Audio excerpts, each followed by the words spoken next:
Press the Lord अजीजों, आइए हम परमेश्वर के पवित्र वचन में चलेंगे और निकालेंगे मेरे साथ यूहन्ना रचित सुसमाचार 14 बाब और उसकी 23वीं आयत। यहाँ पे परमेश्वर वचन इस प्रकार कहता है, यीशु ने उसको उत्तर दिया, यदि कोई मुझसे प्रेम रखेगा तो वह मेरे वचनों को मानेगा और मेरा पिता उससे प्रेम रखेगा और हम उसके पास आएंगे और उसके साथ वास करेंगे।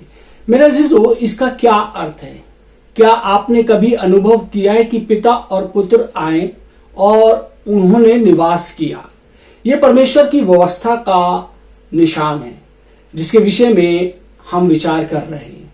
ये निवास जो है ये दो तरफा है। पिता और पुत्र हमारे निवास बनेंगे और हम उनके निवास बनेंगे। ये एक आपसी निवास है। ये आपसी निवास कैसे संभव है? एक प्रश्न हमारे सामने आता है। मेरे अजीजों, तभी जब हम आत्मा में हैं, जैसा कि पिता और पुत्र आत्मा में हैं, हम इस आपसी निवास का अनुभव कर सकते हैं। जबकि हम आत्मा में हैं तो हम पुत्र और पिता में निवास करते हैं और उसी समय वे भी हम में निवास करते हैं। केवल तभी हमारे पास पिता और पुत्र के साथ एक करीबी बातचीत होगी। मेरे जीजों, जब हमारी एक आंतरिक बातचीत होगी, हम प्रभु से बातचीत करेंगे और प्रभु हमसे बातचीत करेगा। ये आपसी निवास के व्यवहारिक अनुभव है। मेरे जीजों, यूहन्ना 7 बाब उसकी 37 से 39वीं आयत के अनुसार प्रभु हमारे अंदर जीवन की आत्मा है, जैसा जल जो ताजगी देता है, शक्ति देता है और हमें आंतरिक जीवन से भर देता है। मेरे अजीजों, प्रभु पवित्र आत्मा के रूप में वस्त्र की तरह भी है। किंग जेम्स संस्करण में लूका रचित सुसमाचार 24 बाब और उसकी 29वीं आयत में हम देख सकते हैं। मेरे अजीजों, वस्त्र पहनना यूनानी भाषा में शब्द एंडूड कपड़ा पहनने जैसा है, सामर्थ और अधिकार को संकेत करता है। आजकल यदि कोई आधिकारिक जिम्मेदारी को वहन करता है तो उसे एक वर्दी की आवश्यकता पड़ती है। आपने देखा होगा, जैसे कि सरकारी लोग होते हैं, अधिकारी होते हैं, उनको एक ड्रेस दी जाती है। कल्पना करें कि हम एक पुलिस वाले को साधारण वस्त्रों के अंदर, साधारण कपड़ों में सड़क के किनारे खड़ा हुआ देखते हैं, बिना उसकी वर्दी नहीं पहनता है। यदि वो नहीं पहनता है वर्दी, तो उसे कोई भी पुलिस वाले के रूप में इज्जत नहीं देगा। वो अपना अधिकार खो चुका है क्योंकि उसने अपनी वर्दी नहीं पहने हुए है। कार चलाते समय जब हम किसी पुलिस वाले को वर्दी में देखते हैं तो हम अचानक से सावधान हो जाते हैं। जब वो अपनी वर्दी पहनता है तो वो अधिकार के साथ पहने हुए होता है। यदि हमारे अंदर पवित्र आत्मा है तो वो जीवन की आपूर्ति करता है और बाहरी रूप से पवित्र आत्मा उस अधिकार वाले वर्दी की तरह है। मेरे अजीजों, जब हम उसे पहन लेते हैं तो हम सार्वभौमिक अधिकार हमारे को मिल जाता है। यूहन्ना 20 बाब और उसकी 21 और 22वीं आयत में पुनरुत्थान के पश्चात प्रभु अपने शिष्यों के पास आए और उन पर फूंका और उससे उस श्वास को जो उसने उन पर फूंका पवित्र आत्मा कहा, क्योंकि वे स्वयं पवित्र आत्मा है। हम सब इस बात को जानते हैं कि श्वास जीवन का हिस्सा है और जीवन के लिए जो कुछ उससे बाहर आता है पवित्र आत्मा है। कुछ प्रभु के मुख से निकलता है, अवश्य ही वो पवित्र आत्मा है। प्रभु का अपने शिष्यों पर पवित्र आत्मा को फूंकना, अपने जीवन की आत्मा को उनमें डालना था। पुनरुत्थान के उस दिन के बाद से तमाम शिष्यों ने जीवन की आत्मा को अपने में ग्रहण किया। उन्होंने जीवन के जल को आंतरिक रूप से पीने के द्वारा ग्रहण किया। मेरे अजीजों, फिर भी उस समय वो सामर्थहीन थे, उन्हें अभी तक वर्दी नहीं मिली थी। इसलिए प्रभु ने उन्हें कहा, तब तक रुकने के लिए कहा जब तक वो स्वर्ग पर ना चढ़ जाए और सिंहासन पर बैठकर सार्वभौमिक राज्य अधिकार प्राप्त ना कर ले। इसी स्वर्गारोहण और सिंहासन पर सत्तारूढ़ होने के कारण ही उसने वो अधिकार प्राप्त किया। वो अधिकार सहित अपने को पवित्र आत्मा के रूप में नहीं बल्कि सामर्थ के रूप में नीचे आया। अतः पुनरुत्थान के दिन, जो जीवन का दिन है, पवित्र आत्मा ने प्रभु में से निकलकर जीवन के श्वास के रूप में शिष्यों में प्रवेश किया।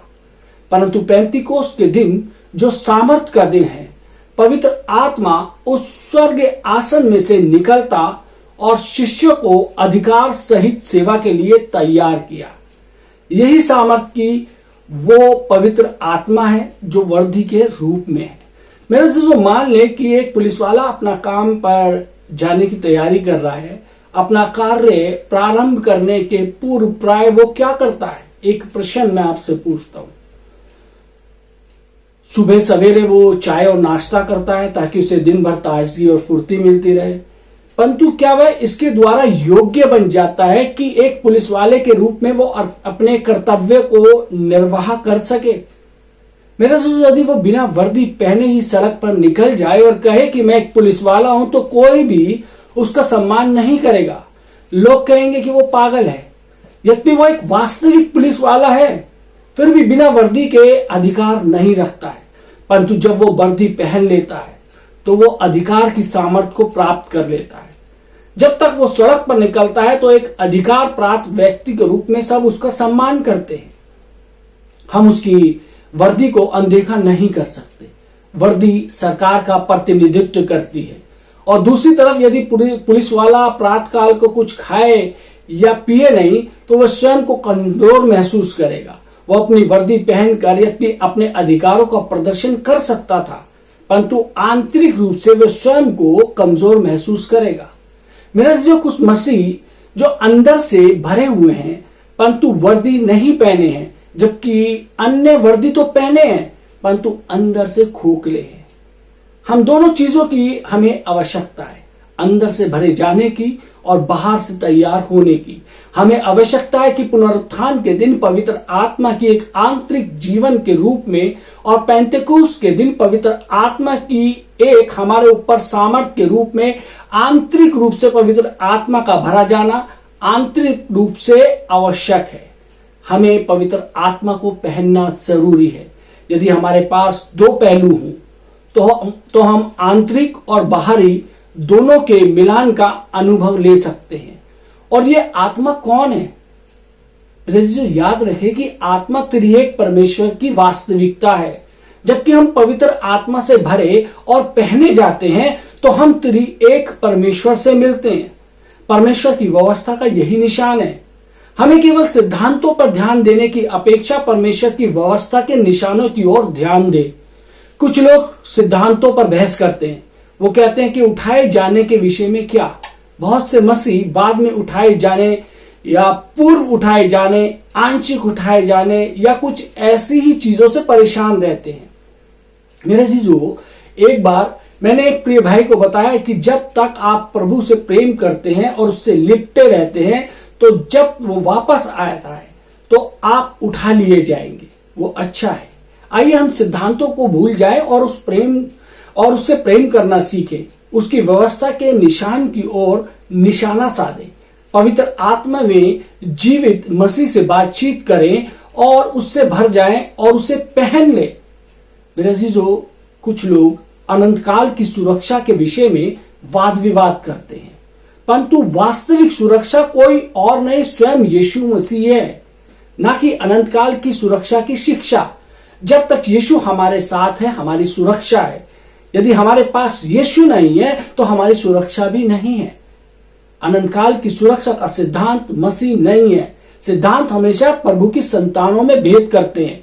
यदि हम मसीह से प्रेम करते हैं, जीवित आत्मा के द्वारा चलते हैं और सिद्धांतों पर बल नहीं देते तो हम सभी संतों के साथ एक होंगे। जितना अधिक हम सिद्धांतों पर बात करेंगे उतने ही झगड़े उत्पन्न होंगे। मेरे जीजों, आज जब हम पवित्र आत्मा के विषय में चर्चा करते हैं, जो कि एक अद्भुत खुराक है, हम सब कहते हैं आमीन, हालेलुया।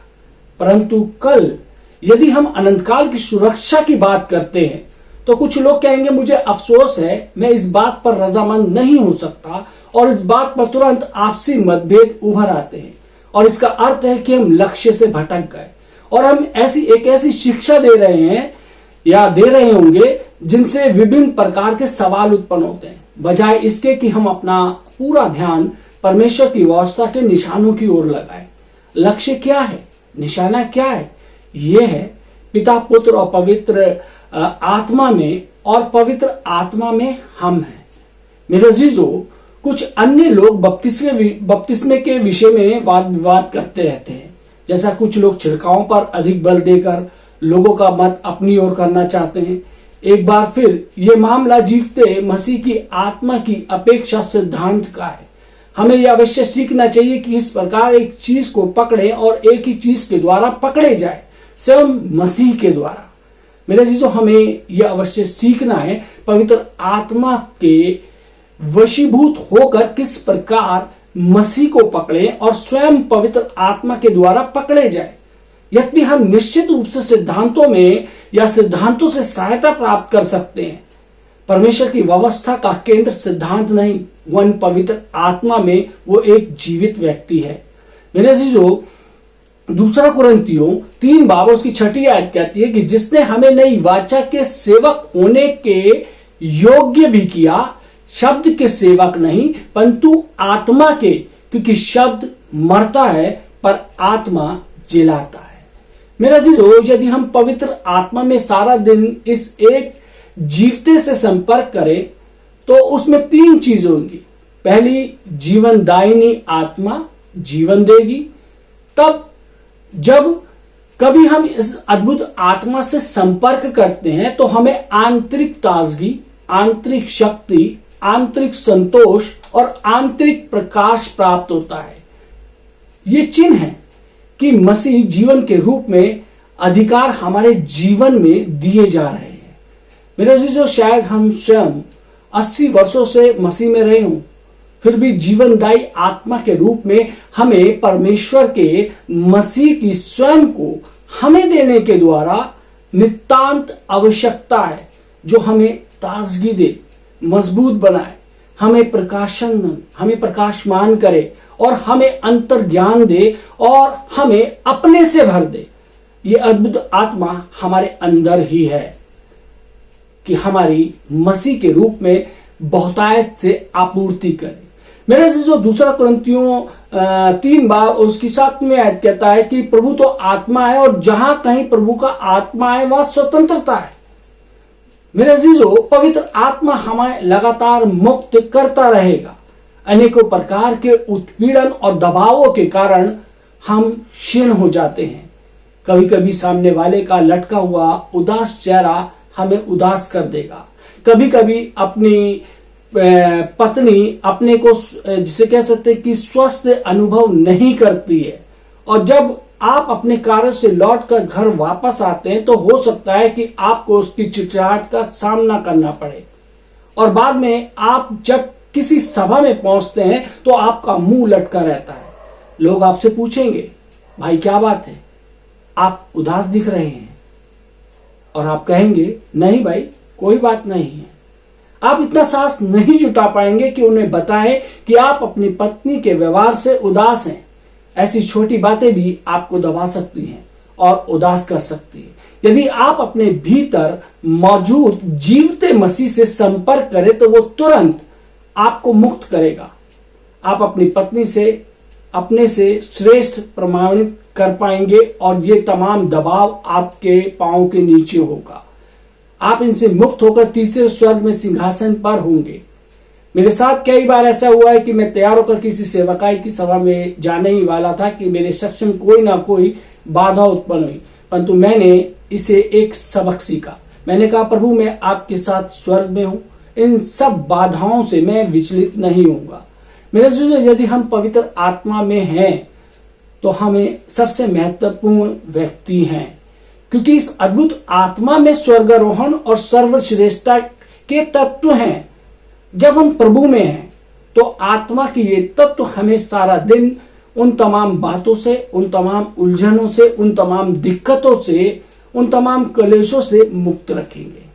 मेरे अजीजों, अंत में जब वो जीवन देता है और हमें बंधनों से मुक्त करता है, पवित्र आत्मा हमारे स्वरूप को बदल देता है।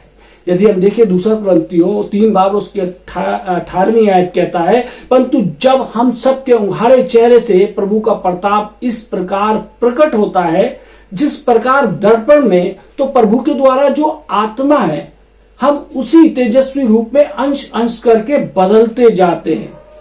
मेरा जीजो, इस पद में स्वरूप बदलने के स्थान पर किंग जेम्स संस्करण के अनुसार परिवर्तन शब्द का प्रयोग किया गया है, परंतु यूनानी भाषा में जैसे कि रोमियो 12 बाब उसकी दूसरी आयत में है, स्वरूप बदलना अर्थात अपने मन को करना है। मेरे अजीजों, स्वरूप बदलने का अर्थ केवल बाहरी परिवर्तन नहीं है, बल्कि स्वभाव में भीतरी परिवर्तन है। जैसा कि हम परमेश्वर रूपी आईने में अपने प्रतिबिंब को देखते हैं, तो हम उसी के स्वरूप में उसकी महिमा के चरणबद्ध तरीके से बदलते जाते हैं। जब एक आईना किसी चीज को देखता है, तो वह वही चीज प्रतिबिंबित करता है जो वो देखता है, परंतु यदि दर्पण ढका है, उसका चेहरा खुला नहीं है, तो यदि वह किसी वस्तु को देखता है, उसे प्रतिबिंबित नहीं कर सकता। यदि हम एक खुले हुए दर्पण हैं, तो मसीह को देखने के कारण उसे ही प्रतिबिंबित करेंगे। स्वरूप बदलने की यही प्रक्रिया है। परमेश्वर आत्मा है जो हमारे स्वरूप को भीतर से बदलता है। यद्यपि हम अत्यंत स्वाभाविक, यहां तक कि पापी हैं, आत्मा हमारी इस प्राकृतिक छवि को अपनी महिमा युक्त छवि में बदल देता है। दिन भर यदि हम आत्मा की अगुवाई में रहें, तो वह हमारे मनों को, हमारी भावना को और हमारी इच्छाओं को नया कर हमें स्वरूप में बदल देगा। वो हमारे शरीर के भीतरी अंगों पर अपना आधिपत्य जमा लेगा।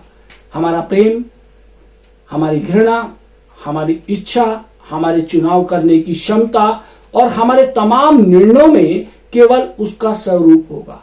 हमारा स्वरूप उसकी महिमा में बदल जाएगा।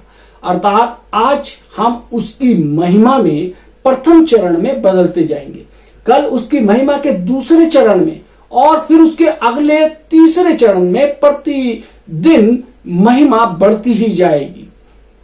मेरे अजीजों, परमेश्वर की व्यवस्था और उसकी व्यवस्था का लक्ष्य यही है कि परमेश्वर स्वयं को हम में प्रदान करना चाहता है, हम में अपने आप को देना चाहता है, अपनी महिमा सहित हम में मिश्रित हो जाना चाहता है, हम में घुल जाना चाहता है। तब हम उसको प्रदर्शित कर सकते हैं। आइए हम उसके इस निशान के प्रति वफादार रहें, उसके इस निशान को पकड़े रहें और इस लक्ष्य पर पहुंचने के लिए आगे बढ़ते चले जाएं। परमेश्वर आप सबको आशीष दे। आमीन। आइए हम दुआ मांगे। महान सामर्थी पिता परमेश्वर, धन्यवाद देते हैं प्रभु जी आज के सुंदर वचन के लिए। प्रभु जी आज के सुंदर वचन के लिए कि खुदावन प्रभु जी हमने सीखा कि किस प्रकार से प्रभु जी आप हमें बदलना चाहते हैं, आप हमें अपना स्वरूप देना चाहते हैं। आप अपने परमेश्वर योजनाओं के द्वारा प्रभु जी आप हमारे को बदल दीजिए। हमारा बाहरी और भीतरी दोनों रूप से परिवर्तन कीजिए प्रभु जी। कि परमेश्वर प्रभु यीशु मसीह जैसा आप हमें देखना चाहते हैं प्रभु जी, जिस तरीके से आप हमारे आचार व्यवहार और हमारे बोलने चालने उठने बैठने के ढंग को देखना चाहते हैं प्रभु जी, आप हमारे को परिवर्तित करते चले जाइए। हम जानते हैं कि परमेश्वर प्रभु जी इसमें हमें प्रयास की आवश्यकता है, आपकी सामर्थ्य की आवश्यकता है प्रभु जी। हम आपसे विनती करते हैं कि प्रभु जी हमें अंश अंश करके बदलते चले जाइए। जितने लोगों ने खुदावन आज का ये वचन सुना है प्रभु जी, ये वचन उनके लिए लाभकारी हो, उनके परिवार के लिए लाभकारी हो। यीशु मसीह के नाम से मांगते हैं, आमीन।